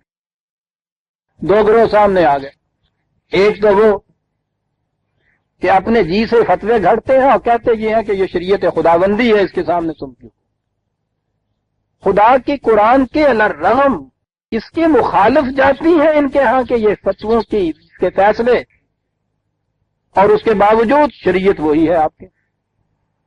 ایک وہ گروہ، ایک دوسرا گروہ ہے کہ جو اس کے ان احکام کے سامنے جھکتا ہے۔ ان دونوں گروہوں کے متعلقہ مثل الفریقین، یہ ان دو فریقوں کی، ان دو گروہوں کی مثال یوں سمجھیے جیسے وہ بار بار لوٹا کے لاتا ہے مضامین کو قرآن سمجھانے کے لیے، وہ کہتا ہے تصریف آیات سے ہم سمجھاتے ہیں بات، بار بار لاتے ہیں۔ مثال یوں سمجھیے، کل اعمی والاسم والبصیر والسمیع، یہ لفظ و نشر اسے کہتے ہیں۔ اعمی ایک اندھا ہے اور ایک وہ ہے جو بینا ہے، جو آنکھیں دیکھ سکتا ہے، ایک بہرا ہے اور ایک وہ ہے جو سن سکتا ہے۔ حال یستویان مثلا، کہا کیا خیال ہے دونوں برابر ہو سکتے؟ برابر ہو سکتے ہیں یہ دونوں؟ مثال تبھی دے رہا ہے جس سے انکاری نہ ہو۔ دنیا میں کوئی بھی یہ نہیں کہے گا کہ آزاد اندھا اور آنکھوں والا برابر ہوتا، بہرا اور سننے والا برابر ہوتے، ایسا برابر ہوتے ہیں؟ کبھی برابر نہیں ہوتے۔ افلا تذکرون، تو کہا کہ کیا اس کے بعد بھی تمہارے سامنے یہ حقیقت نہیں آ سکتی جو ہم نے بیان کی ہے؟ جب اندھا اور آنکھوں والا برابر نہیں ہو سکتے تو پھر جو غلط راستے میں چل رہا ہے، حالانکہ اس موڑ کے اوپر ایک سائن پوسٹ لگا ہوا تھا جس نے بتایا ہوا تھا کہ یہ راستہ صحیح سمت کی طرف جائے گا اور یہ دوسری طرف جائے گا، تو اس موڑ کے باوجود جو اس راستے میں چل رہا ہے، کیا اس کا دعویٰ یہ ٹھیک ہے کہ میں آنکھوں والا ہوں؟ اور پھر پیچھے سے پکار کے ایک شخص کہہ رہا ہے کہ میاں غلط راستے پہ مڑ گئے ہو، وہ نہیں جاتا جدھر تم نے جانا ہے، ادھر جاؤ، سنتا ہی نہیں ہے۔ وہ کیا کہا کہ کیا یہ بہرا نہیں تو اور کیا ہے، یہ سننے والا ہے؟ یہ تو کیا یہ دونوں برابر ہو جائیں گے؟ راستہ دیکھ کر چلنے والا اور جہاں کسی نے ٹوکا اس کی سن لینے والا، اور ایک وہ جو آنکھیں بند کر کے چلنے والا اور آوازیں دینے والے کی طرف نگاہ ہی نہیں کرتا ہے، دونوں برابر ہو سکتے ہیں؟ افلا تذکرون، اس سے نہیں تم بات سمجھتے جو ہم کہہ رہے ہیں؟ بات یہاں تک آئی عزیزان، پھر دوہرا دوں جو بات جہاں سے چلی تھی۔ قرآن نے اپنے دعوی کے سمجھنے کے لیے 3 طریقے بتائے تھے، علم کی روح سے اور بصیرت کی روح سے اس کے حقائق پہ غور کرو، خالی ذہن ہو کر، پریجوڈس مائنڈ سے نہیں۔ پھر اگر یہ نظام قائم ہے تو اس نظام کے نتائج نکلنے تک انتظار کرو، وہ نتائج خود بتا دیں گے کہ اس کا ہر دعویٰ صحیح، اور اگر یہ بھی نہیں تو پھر اقوام سابقہ کی جو تاریخ ہے اس پہ ذرا نگاہ ڈال، وہاں تمہیں کیا نظر آتا۔ میں عرض کر دوں، تاریخ کے متعلق قرآن کریم نے بڑی اہمیت دی ہے تاریخ کو، لیکن وہ کہتا ہے کہ تاریخ یہی نہیں جسے آپ وقائع نویسی کہتے ہیں، فلاں سال میں اکبر تخت پر بیٹھا اور فلاں سال میں فلاں سے اس کی لڑائی ہوئی اور جنگ میں یہاں گیا اور اس کے ساتھ یوں صلح کی، یہ کچھ کیا، ایسا اس کا محال تھا، یہ اس کی بیویاں تھیں، اور اس کے بعد فلاں سال میں وہ مر گیا۔ اس نے کہا یہ وقائع نگاری ہے، تاریخ یہ نہیں ہوتی۔ میں عرض کر دوں کہ تاریخ کے متعلق اس میں شبہ نہیں کہ ہمارے ہاں ابن خلدون نے اس چیز کو پیش کیا، لیکن اس نے تو قرآن سے استنباط کیا تھا، اس کی بات نہیں کر رہا۔ قرآن سے باہر ہیگل نے سب سے پہلے دا فلاسفی آف ہسٹری بیان کی، تاریخ نہیں بلکہ تاریخ کا فلسفہ۔ بات سمجھ میں نہیں آتی تھی کہ تاریخ تو اس چیز کا نام ہم سمجھتے تھے کہ فلاں سال میں یہ بات ہوئی، فلاں بعد میں یہ بات ہوئی، تو اس کا فلسفہ کیا؟ اس نے یہ چیز کہی تھی کہ نہیں، تاریخ کا فلسفہ یہ ہے کہ اس قسم کے حالات جب ہوں تو اس کا نتیجہ یہ پیدا ہو۔ اور جب کہتے ہیں نا کہ ہسٹری ریپیٹس اٹ سیلف، تاریخ اپنے آپ کو دہراتی ہے، تو اس کے یہ معنی نہیں ہوتے کہ پھر دوبارہ اکبر بادشاہ آئے گا اور پھر وہی سن آ جائے گا اکبر بادشاہ کی تخت نشینی کا، اور اس کے بعد پھر وہ اسی طرح سے وہ بیٹھے گا، فتح پر سیکری ہوگی۔ یہ نہیں ریپیٹیشن جس کو کہتے ہیں ریپیٹ کرتی ہے، بلکہ وہ کہتا یہ ہے کہ جب اس قسم کے حالات پیدا ہوں، اس قسم کے نظریات زندگی کسی قوم کے آ جائیں تو اس کے نتائج یہ ہوتے ہیں۔ ریپیٹ اس طرح سے کرتی ہے کہ جب اور جہاں بھی اس قسم کے حالات پیدا ہو جائیں گے یہی نتیجہ نکلے گا۔ اسے وہ کہتا ہے فلاسفی آف ہسٹری۔ قرآن کریم نے 1400 سال پیشتر یہ بات عزیزان من بتائی، اپنے دعوے کے پرکھنے کے لیے اس نے طریق یہ بتایا ہے کہ تاریخ کو دیکھو، اقوام سابقہ کے وقائع کو دیکھو، اور وہاں دیکھو کہ جس قوم نے اس قسم کی زندگی اختیار کی اس کا یہ نتیجہ ہوا۔ جب اور جہاں بھی جو قوم اس قسم کی زندگی اختیار کرے گی اس کا نتیجہ یہ ہوگا۔ قرآن نے 1400 سال پیشتر فلاسفی آف ہسٹری بیان کی آپ کے ساتھ۔ ٹھیک ہے، ابن خلدون نے یہ بات کہی ہے اپنے ہاں، تو اس نے تو قرآن سے لی، لیکن آپ دیکھتے ہیں کہ انسانی علم بھی 1000 ٹھوکریں کھانے کے بعد جب صداقت سے حقیقت پہ آتا ہے تو وہی بات ہوتی ہے کہ جو یہ حقیقت والا کہہ گیا، کیونکہ یہ تو علیم و خبیر کی کتاب، فلاسفی آف ہسٹری۔ دو باتیں ہمارے سامنے آ گئی۔ اب وہ یہ کہتا ہے کہ اگر یہ بات نہیں تو پھر تیسری بات کی طرف آ جائیے، تاریخ کی طرف آ جائیے۔ اور میں عرض کروں کہ قرآن کریم اپنے ہاں پھر تاریخی بیان کرتا ہے۔ یہ جو واقعات ہیں نا اقوام سابقہ اور انبیاء گزشتہ کے، تو یہ یوں ہی کہانیاں نہیں ہیں قرآن کی، یہ اپنے دعوے کے ثبوت میں تاریخی سرگزشت پیش کرتا ہے، فلاسفی آف ہسٹری کی بنا پر خود پیش کرتا ہے۔ اس نے یہ کہا ہے کہ ہم نے یہ قرآن عظیم نازل کیا اور ذکر نازل کیا، تاریخ بھی وہ کہتا ہے ہم نے اس کے اندر تاریخ بھی نازل کی ہے، کیونکہ یہ بڑا اہم طریق ہے کسی دعوے کے نتائج کو پرکھنے کا کہ فلاں قوم نے اس قسم کی زندگی گزاری تھی، اس کا نتیجہ یہ نکلا تھا۔ وہ کہتا ہے یہ اٹل حقیقت ہے کہ جب اور جہاں بھی کوئی قوم ایسی زندگی گزارے گی اس کا نتیجہ وہ نکلے گا، اور اسی لیے وہ جب دعوے پیش کرتا ہے تو اس کے بعد آخر میں آ کے پھر وہ کوئی نہ کوئی تاریخی سرگزشت ضرور پیش کر دیتا ہے، اور یہاں تک دعوی پیش کرنے کے بعد وَلَقَدْ أَرْسَلْنَا نُوحًا إِلَىٰ قَوْمِهِ، اب دیکھو تاریخی سرگزشت۔ اور تاریخ میں جو کچھ بھی محفوظ تاریخ نے کیا ہے اس میں جو پہلا ٹکراؤ ہوتا ہے حق و باطل کا، وہ حضرت نوح علیہ السلام کے زمانے کا کہا جاتا ہے۔ وہیں سے قرآن شروع کرتا ہے، کہتا ہے پہلے دور سے شروع کرو بات۔ نوح کو بھیجا ہم نے اس کی قوم کی طرف، اس نے کہا انی لکم نذیر مبین، میں تمہیں یہ آگاہ کرنے کے لیے آیا ہوں، واضح طور پر آگاہ کرنے۔ یہ جو کہتے ہیں نا یہ نذیر کا ترجمہ عام طور پہ ہمارے پاس ڈرانا دھمکانا کہتے ہیں، میں تمہیں ڈرانے دھمکانے کے لیے آیا، ڈرانے کی بات نہیں ہے، آگاہ کرنے کے لیے آیا ہوں کہ جس راستے پہ تم چلے جا رہے ہو یہ راستہ تباہی کی طرف تمہیں لے جائے۔ نذیر مبین، بڑی واضح طور پہ بات کرتا ہوں، مبہم بات نہیں کر رہا، نکھار کر ابھار کر دکھا دیتا ہوں۔ اور خود لفظ ہدایت کے معنی ہوتے ہیں ابھری ہوئی چیز جو سامنے آ جائے۔ اس نے کہا کہ نذیر مبین ہوں، آگاہ کرنے کے لیے آیا ہوں کہ یہ تمہاری یہ جو روش ہے یہ تباہ کن روش ہے۔ عزیزان من سنیے گا کہ تاریخ کے ریکارڈ میں پہلے نبی نے اپنی بیت قوم سے پہلی دفعہ جو دعوت آتی ہے خدا کی کیا کہا تھا، کیا بات کہی تھی، کون سی روش ہے تمہاری جو تمہیں لے جائے گی تباہیوں کی طرف۔ اس تک آنے سے پہلے یہ سمجھ لیجئے قرآن نے کہا ہے کہ حضرت نوح سے لے کے رسول اللہ صلی اللہ علیہ وسلم تک ہر نبی کو دین ایک ہی دیا گیا۔ دین کی اساس، دین کی بنیاد جو تھی وہ ایک ہی تھی۔ ہر نبی جو آتا ہے قرآن میں آپ دیکھیے گا وہ اس قوم میں جو خاص طور پہ خرابی ہوتی ہے جس کی اصلاح کے لیے وہ آتا ہے اس کو تو بعد میں بیان کرتا ہے، پہلے دین کی اساس اور اصول بیان کرتا ہے، اور وہ یہ کہ اللہ تعبدوا الا اللہ، خدا کے سوا کسی اور کی معصومیت اختیار نہ کرو۔ ہر نبی آ کے یہ پہلی بات اس نے کہی، اصل میں بنیاد ہی یہ ہے۔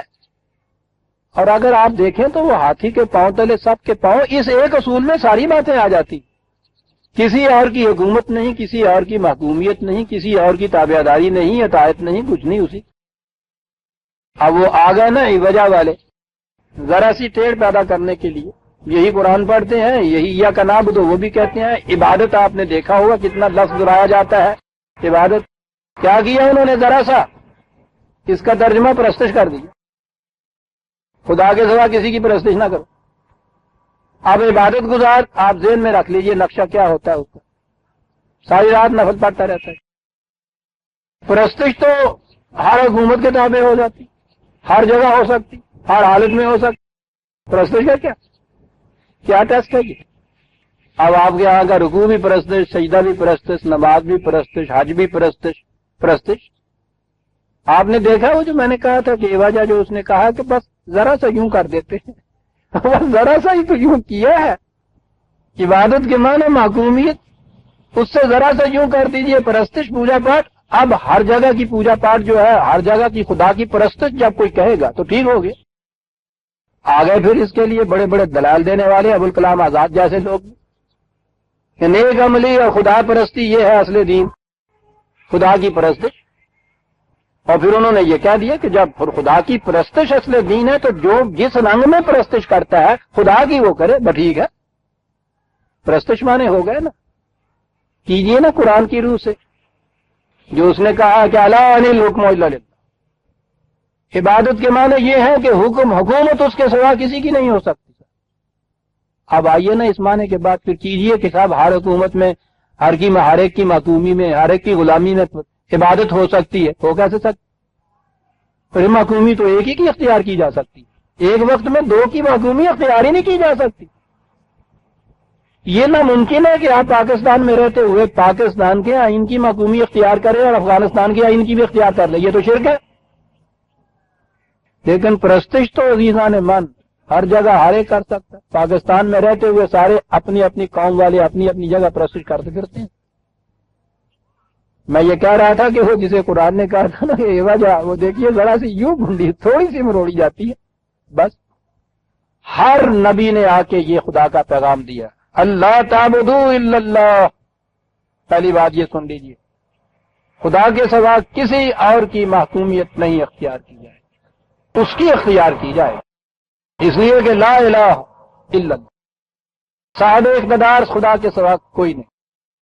پہلی بات یہ، انی اخاف علیکم عذاب یوم علیم، تو میں دیکھ رہا ہوں کہ تم عطایتیں اور احکام کی کر رہے ہو اور قوانین کی کر رہے ہو، اور میں ڈرتا ہوں کہ تم پہ بڑا خطرناک ایک تباہی تم پہ آنے والی، اس سے تمہیں وارن کرنے کا۔ منٹ ہے 10۔ خیر بات آ رہی تھی، میں نے یہ کہا کہ ہر نبی آتا ہے، اساس اور اصول تو دین کا وہ دیتا ہے، اور جو اس قوم میں خاص طور پہ ایک بڑا بہت بھاری جرم ہوتا ہے، جرم عظیم، بنیادی جرم اس قوم کا، وہ اس کو پوائنٹ آؤٹ کرتا ہے۔ یعنی یہ نہیں کہ وہ اتنی سی بات کہنے کے لیے آتا ہے، اسے نمایاں طور پر ذکر اس کا کرتا ہے، اس کی اصلاح چاہتا ہے، کیونکہ وہ تو تباہی کی طرف لے جا رہی ہوتی ہے۔ اور قرآن بھی نمایاں طور پر اسی کا ذکر کرتا ہے، باقی تفاصیل نہیں دیتا. بنیادی طور پر تو یہ کہہ دیتا کہ ہر رسول نے یہ کہا، اور اس کے بعد اس رسول نے اپنی قوم کے اندر جو بنیادی جرم عظیم تھا اس کی اصلاح کے لیے جو کیا تھا اسے بیان کرتا ہے. دیکھیے پہلے نبی کی پہلی قوم کی طرف جو قرآن کی روح سے پہلے جو کہا ہے وہ جرم عظیم کیا تھا جس کی طرف حضرت نوح آئے تھے. پہلی چیز سنیے، فقال الملأ الذین کفروا من قومہ، قوم کے سرمایہ دار طبقے نے اس سے کہا. ملاؤ کے معنی ہوتے ہیں جن کے گھروں میں برتن بھرے ہوئے ہوں یہ کھانے پینے کی چیزوں سے. یہ ہوں نا پنجابی جن کہنا جی کوٹھی وچ دانے اور کملے بھی سیانے. کیا بات، یہ سیانے ہون دا معیار ہوں کوٹھی دے دانے. تلسی داس غریب دی کوئی نہ پوچھے بات، اس کی بات ہی نہیں کوئی سنتا. قال الملأ الذین، وہ جنہاں نے کوٹھیاں ہی دانے سن، یہ پنجابی ترجمہ ہو جائے گا. ٹھیٹ ترجمہ ہے عزیزان من ملاک عربی زبان میں. اس کے معنی یہ جن کے برتن بھرے ہوئے ہو، جنہوں نے کوٹھیاں دانے سن، وہ سب سے پہلے آیا سامنے. انہوں نے آگے مخالفت. سوال یہ پیدا ہوتا ہے کہ اگر وہ یہ کہنے کے لیے آئے تھے کہ بھائی خدا کی پرستش کیا کرو، تو یہ جن کے گھر دانے بھرے ہوئے تھے ان کو اس سے کیا چڑ پیدا ہوگی کہ مخالفت کے لیے آ گئے؟ کبھی آپ نے دیکھا ہے یہاں بڑے سے بڑا سرمایہ دار، لاکھوں پتی، کروڑ پتی، وہ کسی ملا سے کہے کہ صاحب تم یہ نماز کے لیے کیوں بلاتے ہو یا نماز کیوں پڑھتے ہو؟ سوال ہی نہیں. کبھی کسی ہندو سیٹھ نے یہ نہیں کہا. یہ کیا بات ہو گئی کہ یہ جو تھے ان نے آن کے دعوت دی. اگر ان کے الفاظ میں کہا جائے کہ خدا کی پرست کرو، اور وہ نکل آئے وہ لوگ جن کے گھر میں دانے بھرے ہوئے تھے وہاں کی، جس کو آپ سردار یا سرمایہ دار کہتے ہیں، وہ آن کے انہوں نے مخالفت شروع کی. تو بات کچھ ایسی تھی نا جس سے ان کی کوڑ دبتی تھی، ان کا پانی مارتا تھا. بات تھی ہی ہے عزیزان من، خدا کی عبودیت اور محکومیت میں پہلی چیز یہ ہو. وہاں یہ ہوتا ہی نہیں ہے کہ کسی دی کوٹھی تے دانے ہون تو کسی دا چولہا جڑا ہے وہ اگ بھی نہ ہو. جی دانے ہے نے تو ہر ایک دی کوٹھی چ گئے نا، کہ جدھر نہیں ہے کسی دی بھی نہیں ہے سن. وہ آ گل کہنا آتے سن، وہ یہ کہنے کے لیے آتے تھے. جو یہ کہنے کے لیے آئے گا سب سے پہلے یہ کوٹھی والے آئیں گے اس کے سامنے اس کی مخالفت کرنے کے لیے. یہ اٹھے تھے. دلیل کیا دی؟ ما نراک الا بشرا مثلنا. پہلی چیز تو یہ ہے کہ تم آ گئے بڑے کہیں سے چین بن کے ہمیں سمجھانے والے. کون سی زیادہ بات ہے تم میں؟ ہمارے جیسے ایک انسان ہو. پہلا تصور تو وہ کہ جو یہ کہے کہ خدا کا حکم یہ ہے، میں خدا کی طرف سے یہ کہنے کے لیے آیا ہوں، اسے عام انسانوں جیسا انسان نہیں ہونا چاہیے. کوئی ما فوق الفطرت کو بات ہونی چاہیے، فوق البشر اس کو ہونا چاہیے. وہ تو ذہنوں کے اندر ہے کہ معجزے کوئی دکھاؤ، کوئی آسمان سے یہ نکال کے بتاؤ، اوپر سے فرشتے اترے، یوں ہاتھ کرو تو وہ پانی جم جائے، درخت کے اوپر سیب لٹک رہے ہوں، یعنی اس قسم کی کوئی چیزیں کر کے دکھاؤ، پتہ بھی چلے کہ تم کوئی بڑے آدمی. ہمارے جیسا ایک انسان عزیزان مان آپ دیکھیں گے ہر نبی کے متعلق یہ چیز قرآن کا، تو یہ نظر آتا ہے نا کہ وہ نبی کوئی اس قسم کی فوق البشر باتیں کرنے کے لیے نہیں آتے تھے، یہ چیزیں نہیں دکھاتے تھے، اور نہ ہی اس قسم کی چیز کسی کے قول کی صداقت کی شہادت بن سکتی ہے. تم کسی سے کہتے ہو کہ صاحب تم جھوٹ بولتے ہو، کہتا ہو جھوٹ کیسے بولتا ہوں، دیکھو میں اپنے بالوں میں سے دودھ کے قطرے نکال کے دکھا دیتا ہوں. اگر وہ دکھا بھی دے، اس کا اس کے ساتھ تعلق کیا ہے اس بات سے کہ تم جھوٹ کا بات کہتے ہو؟ کیا یہ دودھ کے قطرے نکلنے سے جھوٹی بات سچی ہو جائے گی اس کی؟ یہ معیار ہی غلط ہے. اسی لیے قرآن ہر جگہ اس کی تردید کرتا ہے کہ غلط ہے. لیکن وہ جو جہالت کا زمانہ تھا، اور وہ جہالت کا زمانہ کیا آج بھی جہالت کا زمانہ اسی قسم. آج بھی جو شخص ننگ دھڑنگ کسی درخت کے نیچے بیٹھا ہوا پالوں میں سے دودھ نکال دیتا ہے، آپ دیکھیے اس کے گرد کس طرح سے صبح سے شام تک بیٹھے ہوئے ہوتے ہیں. ایک طرف قرآن کا درس ہو رہا ہو، دوسری طرف یہ نظر آ رہا ہو کہ باہر ایک شخص کھڑا ہوا وہ منہ سے پھونک آتا ہے تو آگ نکلتی، دیکھیں گے بھاگ کے چلے جائیں گے لوگ. وہاں عجوبہ پرستی انسان کے اندر. بچہ ہے نا ابھی ذہنی طور پہ، تو بچہ جیسا ڈگڈگی کے اوپر جاتا ہے نا، انسان کا ذہن بھی اس ڈگڈگی پہ جاتا ہے. تو یہ پہلے دن سے یہ بات چلی آ رہی تھی. انسان اس نے کہا ہمارے جیسا ہے کہ انسان آگے لگا کہنے کے ساتھ خدا یہ بات کہتا ہے، پہلی بات. اور یہ ہے اگلی چیز عزیزان من، کہا دوسری چیز یہ ہے کہ ہم تمہارے ہاں کیسے آ جائیں، تمہاری جماعت میں کیسے شامل ہو جائیں. اب یہ ہے بڑا طبقہ اونچا، دولت مندوں کا طبقہ، سرداران قوم جو تھے، اس زمانے میں دولت ہی معیار تھی، وہی سردار بنتے تھے، اور اس زمانے میں کیا عزیزان ایمان آج بھی وہی معیار ہے۔ سردار بانی ہو سکتا ہے جس کے کوٹھی دانے ہوں گے۔ انہوں نے کہا کہ ہم تمہارے پاس آگے بیٹھیں کیسے، تمہاری جماعت میں کیسے شامل ہوں؟ کیوں؟ وَمَا نَرَاكَ اتَّبَعَكَ إِلَّا الَّذِينَ هُمْ أَرَاذِلُنَا، وہ تیری جماعت میں تو وہ لوگ ہیں جو ہمارے نزدیک یہ کنجڑے سے، کمینے سے، کامی ساڈے جڑے آگے نے جلا ہے تے موچی تے درخان، وہ اس قسم کے آدمی ہیں تمہاری جماعت کے اندر، تو ہم آ کے وہی ان کے ساتھ بیٹھے۔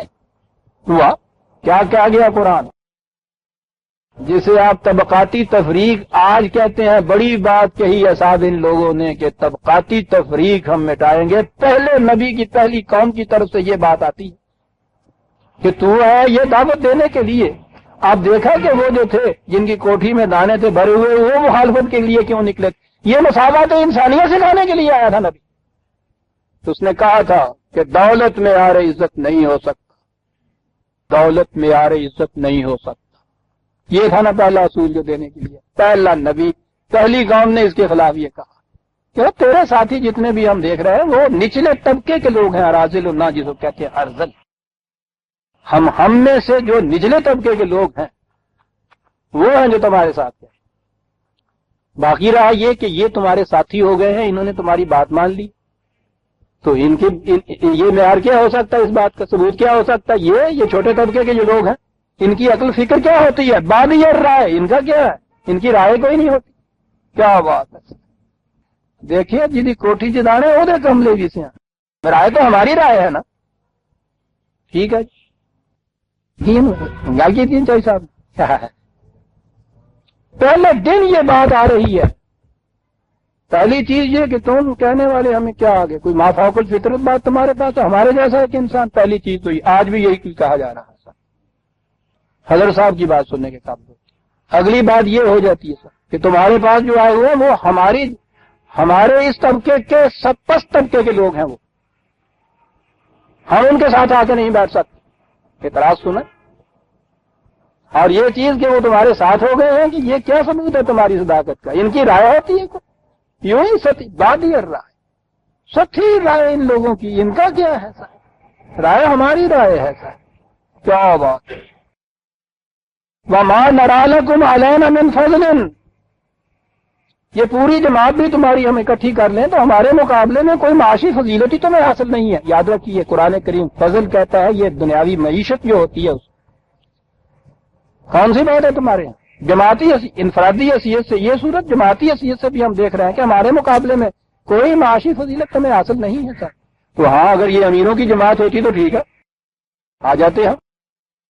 بل نظنکم لہذا، یہ دیکھیے دلائل ملاحظہ فرماؤ، لہذا ہم سمجھتے ہیں کہ تم جھوٹے ہو اپنے تعلق۔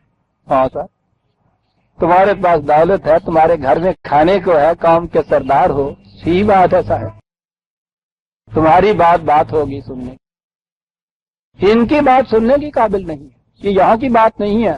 عزیزان ایمان اب آپ آگے آئیں گے تو میں بتاؤں گا ہر جگہ جہاں کسی رسول نے آ کے یہ بات کہی، کہا یہی گیا۔ فرعون کے دربار میں حضرت موسیٰ اور ہارون علیہ السلام جا رہے ہیں، وہ جا کے ایک بات کہتے ہیں کہ ہم تمہیں بتانے کو آئے ہیں کہ یہ جو تمہارا طریق ہے استبداد کا، یہ غرق کر دے گا، تمہیں تباہ ہو جاؤ گے۔ تو فرعون ان سے کہتا ہے اپنے ادھر ادھر کے درباریوں سے کہ کیا کہہ رہے ہیں؟ یہ آگے ہمیں یہ سمجھانے کے لیے وَقَوْمُهُمَا لَنَا عَابِدِينَ، دیکھیے صاحب عابدین کا لفظ یہاں آ رہا ہے قرآن میں، عابد، ان کی بات ہم سنیں، وہ یہ تو اس قوم کے لوگ ہیں جو ہماری معقوم ہے، ہماری معقوم قوم کے افراد، اور ہمیں آگے بتانے لگے صاحب۔ اللہ، ذرا دیکھیے ان کا مزاج شریف، ان کی جرت ملاحظہ فرماؤ، یعنی کیا بات، قومُهُمَا لَنَا عَابِدِينَ۔ اور ٹھیک ہے عزیزان ایمان، معقوم قوم کی دنیا میں کوئی رائے نہیں ہوتی، وَقَوْمُهُمَا لَنَا عَابِدِينَ، یہ نہیں بات کہ یہ بات کیا کہہ رہے ہیں وہ سنا جائے، کہ لگے ہم ان کی بات سنیں کیسے سر؟ ہماری معقوم قوم کے افراد اور ہم سے آگے لگے ہیں آواز کہنے کے لیے، نکال دیں ان کو یہاں۔ وہ بھی یہ کہہ رہے ہیں کہ تمہاری جماعت، ہمارے معاشرے کے پست درجے کے لوگ تمہارے ساتھ یہ ہو گئے، یہ دلیل ہے کس قسم؟ ہم نہیں آ کے بیٹھنے کی تمہارے باقی یہ تمہارے ساتھ ہو جانا، ان کی رائے کوئی رائے ہوتی ہے سر؟ یہ کیا وقوف رکھتے ہیں؟ لہذا ہم یہ سمجھتے ہیں کہ تم جھوٹے، ہاں بڑے بڑے لوگ دولت مند تھے وہ تمہارے ساتھ آتے، پھر ہم سمجھتے ان کی رائے کچھ رائے بھی ہوتی ہے، پھر کوئی بات بھی ہوتی ہے، ہم جانتے کہ ہاں تم ٹھیک کہہ رہے ہو، تمہاری پارٹی ان لوگوں پر مشتمل۔ پھر یہ بھی نظر آتا ہے کہ اس دعوت کے اوپر سب سے پہلے لبیک کہنے والے وہی ہوتے ہیں جو معاشرے میں جن کو پست بنا رکھا ہوا ہوتا ہے۔ یہ بھی میرا لفظ نہیں ہے، بنا رکھا ہوا ہے، قرآن نے یہ کہا ہوا ہے بنی اسرائیل کے لیے کہ فرعون کرتا کیا تھا، یستضعفون فی الارض، وہ ایسی تدبیریں کرتا تھا کہ ان کو کمزور بنا رکھے، ورنہ پست اور اعلیٰ تو درجے بنے ہوئے نہیں آتے عزیزان من۔ یہ تو ہندوؤں کے ورن میں ہوتا ہے کہ پیدائشی ایک شودر ہوتا ہے، ایک برہمن ہوتا ہے، خدا کی پیدائش تو یہ نہیں ہوتی، وہ تو وَلَقَدْ كَرَّمْنَا بَنِي آدم کہتا ہے، ہر بچہ پیدائشی بچہ ایک پیدائش کے اعتبار سے انسان ہونے کی جیسے یکساں واجب التکریم ہے، لہذا پیدائشی طور پہ تو نہ کوئی پست ہوتا ہے نہ کوئی بلند ہوتا ہے۔ یستضعفون، استبداد کرتا یہ ہے کہ ایک طبقے کو اپنی استبدادی حربوں سے پست بنا رکھتا ہے، ایک طبقے کو اوپر چڑھاتا رہتا ہے۔ فرعون کا تو جرم ہی یہ بتایا تھا قرآن کہ وہ کرتا یہ ہے، یہی چیز ہے جو پہلے رسول کے خلاف یہ جا رہی ہے۔ تیرے ساتھی یہ پست طبقے کے لوگ جن کی رائے کیا اور یہ جماعت کیا، ہم ان کے ساتھ آ کے مل کے بیٹھ جائیں۔ اور یہ تھا عزیزان من یہ پہلی دعوت، اور اس کے بعد پہلا اعتراض، اور اس اعتراض کا جواب یہ آئندہ صحیح کیوں ہو گیا، 11 بج گئے، وقت ہو گیا۔ سورہ ہود کی آیت 27 تک ہم آ گئے، 28ویں آیت سے ہم آئندہ لیں گے۔ ربنا تقبل منا انک انت السمیع العلیم۔ شکریہ۔